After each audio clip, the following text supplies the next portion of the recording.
আজকের সর্বশেষ সংবাদে আপনাদের সবাইকে স্বাগত। শুরুতেই সংবাদ শিরোনাম। খসড়া ভোটার তালিকা প্রকাশ জানুয়ারিতে। কোনো অবৈধ বিদেশির জায়গা হবে না বাংলাদেশে, বললেন স্বরাষ্ট্র উপদেষ্টা। নরেন্দ্র মোদীকে বোমা মেরে হত্যার হুমকি।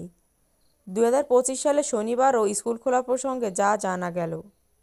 শেখ হাসিনা যে জেলা নিয়ে সবচেয়ে ভয়ে থাকত তার নাম কুমিল্লা। এবার বিস্তারিত। খসড়া ভোটার তালিকা প্রকাশ জানুয়ারিতে। নতুন বছরের 2 জানুয়ারি খসড়া ভোটার তালিকা প্রকাশ করবে নির্বাচন কমিশন ইসি। রোববার কমিশনের জনসংযোগ বিভাগের পরিচালক শরীফুল আলম স্বাক্ষরিত এক সংবাদ বিজ্ঞপ্তিতে এই তথ্য জানানো হয়েছে। এতে বলা হয়েছে, যাদের জাতীয় পরিচয়পত্র ভুল আছে তাদেরকে জরুরি ভিত্তিতে এই সময়ের আগেই সংশ্লিষ্ট উপজেলা বা থানা নির্বাচন কার্যালয়ে গিয়ে ভুল সংশোধন করার অনুরোধ করা হয়েছে। বাংলাদেশের 2023 সালের 1 জানুয়ারি পর্যন্ত ভোটার হয়েছিলেন 11,93,33,157 জন। দ্বাদশ জাতীয় সংসদ নির্বাচনের চূড়ান্ত ভোটার তালিকা তাদের নিয়েই করা হয়েছিল। অন্যদিকে নির্বাচনের 2 মাস পর 2024 সালের 2 মার্চ প্রকাশিত চূড়ান্ত হালনাগাদ শেষে ভোটারের সংখ্যা দাঁড়ায় 12,18,50,160 জন। কোনো অবৈধ বিদেশির জায়গা বাংলাদেশে হবে না, বললেন স্বরাষ্ট্র উপদেষ্টা। অবৈধভাবে বাংলাদেশে অবস্থানকারী বিদেশি নাগরিকদের বিরুদ্ধে এক সতর্কীকরণ বিজ্ঞপ্তি জারি করেছে স্বরাষ্ট্র মন্ত্রণালয়। রোববার 8 ডিসেম্বর প্রধান উপদেষ্টার বিশেষ সহকারী খোদাবক্স চৌধুরী ও স্বরাষ্ট্র সচিব মোহাম্মদ আব্দুল মোমেন স্বাক্ষরিত বিজ্ঞপ্তিতে এই সতর্কবার্তা তুলে ধরা হয়। এতে বলা হয়েছে, বিভিন্ন সূত্রে অভিযোগ পাওয়া যাচ্ছে যে অনেক ভিনদেশি নাগরিক অবৈধভাবে বাংলাদেশে অবস্থান করছেন এবং অবৈধভাবে বিভিন্ন প্রতিষ্ঠানে কর্মরত রয়েছেন। বিজ্ঞপ্তিতে যে সকল বিদেশি নাগরিক অবৈধভাবে বাংলাদেশে অবস্থান করছেন বা কর্মরত আছেন তাদের অবিলম্বে বাংলাদেশে অবস্থানের বা কর্মরত থাকার প্রয়োজনীয় কাগজপত্র সহ বৈধতা অর্জনের জন্য অনুরোধ করা হয়েছে।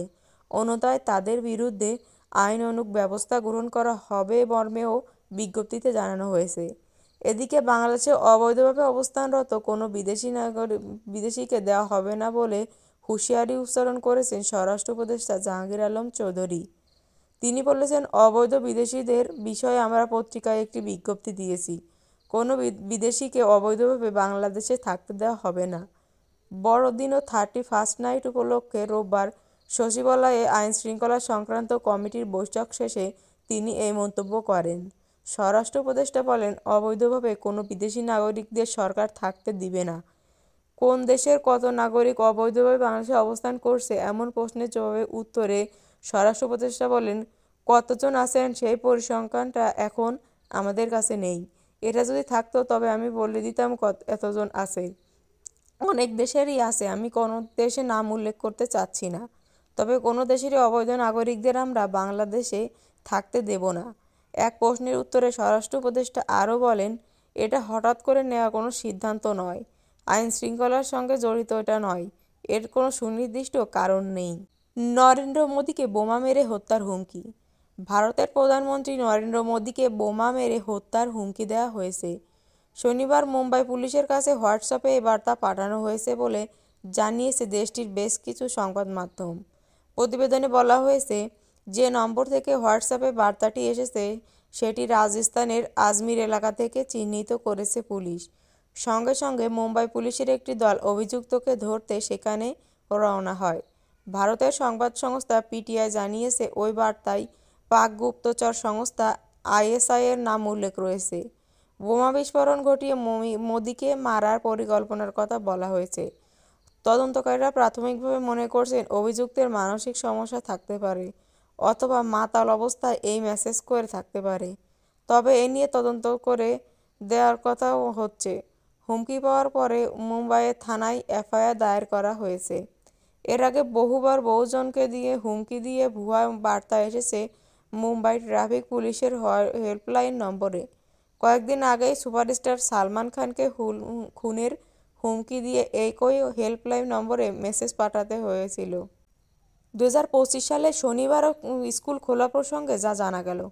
সম্প্রতি সামাজিক যোগাযোগ মাধ্যমে 2025 সাল থেকেও শনিবার স্কুল খোলা থাকবে এমন একটি তথ্য ভাইরাল হয়েছে, তবে তথ্যটি সঠিক নয়। শনিবার তথ্য নিশ্চিত করেছে শিক্ষা মন্ত্রণালয় ও মাধ্যমিক উচ্চ শিক্ষা অধিদপ্তর মাওসি। শিক্ষা মন্ত্রণালয়ের সিনিয়র তথ্য সচিব কর্মকর্তা সিরাজউদ্দৌলা খান বলেন, শনিবার স্কুল খোলা থাকবে এমন কোনো সিদ্ধান্ত নেওয়া হয়নি।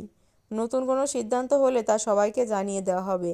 সংশ্লিষ্টদের গুজবে কান না দেওয়ার অনুরোধ জানাচ্ছি।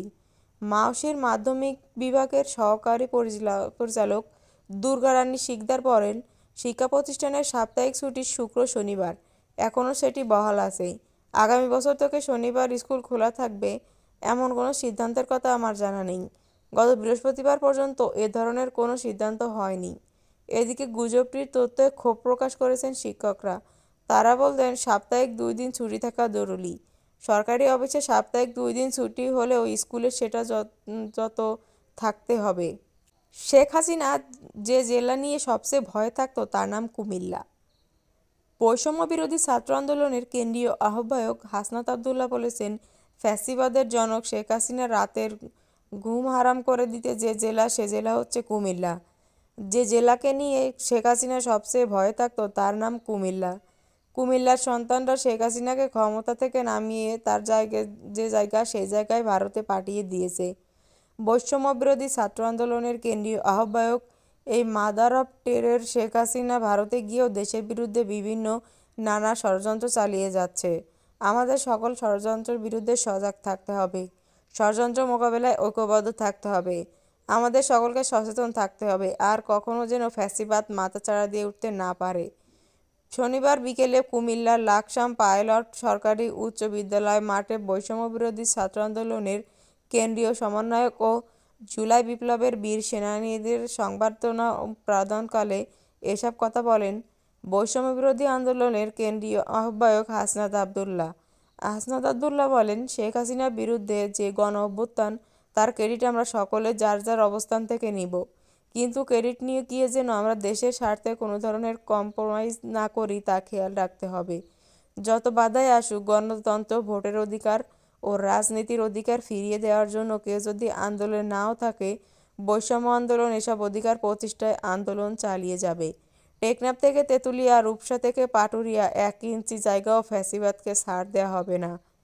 অনুষ্ঠানে বৈষম্য বিরোধী ছাত্র আন্দোলনের কেন্দ্রীয় নেতৃত্ববৃন্দ ও আন্দোলনে নিহত লাকসাম মনোহরগঞ্জের 3 শহীদ পরিবারকে সম্মাননা সমারোহ প্রদান করা হয়। আপনি কোন জেলা থেকে আমাদের ব্রেকিং নিউজ দেখছেন কমেন্টে জানাবেন, এবং সবার আগে সর্বশেষ সংবাদ পেতে আমাদের চ্যানেলটি সাবস্ক্রাইব করে আমাদের সাথেই থাকুন। পরবর্তী ব্রেকিং নিউজের জন্য আমন্ত্রণ রইল। ধন্যবাদ।